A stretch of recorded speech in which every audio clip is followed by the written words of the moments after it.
Today's radical thought: top producers don't make the best managers. It's common practice in mortgage lending to reward a top producer, a top originator, by promoting them to be a manager.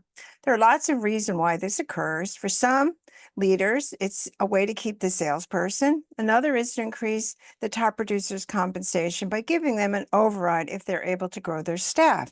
And certainly, some great salespeople can and do become great managers. But frankly, this is not often the case.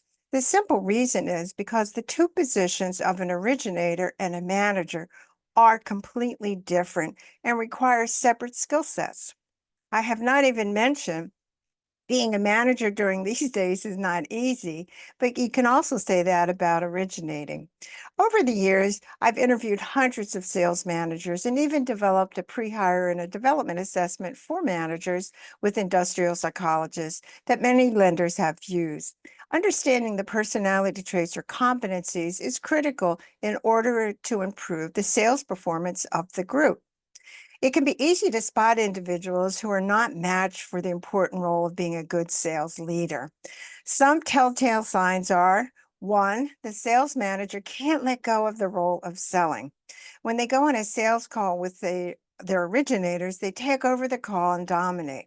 They will rationalize that the sales call was going in the wrong direction. This activity undermines the development, obviously, of the loan officer. Two, the sales manager expects everyone to produce the same results that they have and use the same sales techniques that they have achieved their success. You often hear this manager reliving the good old days a lot. And third, the sales manager who doesn't like to give constructive feedback to the loan officer on how to get better. Before long, the salesperson becomes disenchanted and leaves. The results of promoting individuals who are great salespersons to be a manager has actually led to high turnover in the mortgage industry. In many ways, it has made mortgage sales similar to McDonald's, where turnover is constant in our industry at 40% year over year at most firms.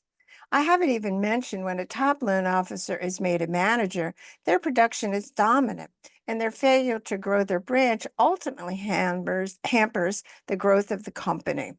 Corporate leaders try to fix this limited growth by promoting more top producers and hoping for the best.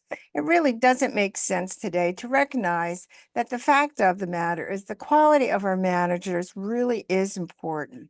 And it's more important than just talking about it. But we need to commit to training the producers who want to manage and how to actually manage.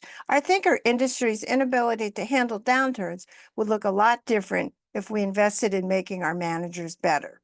To hear more thoughts, radical thoughts, go to my podcast at patsherlock.com.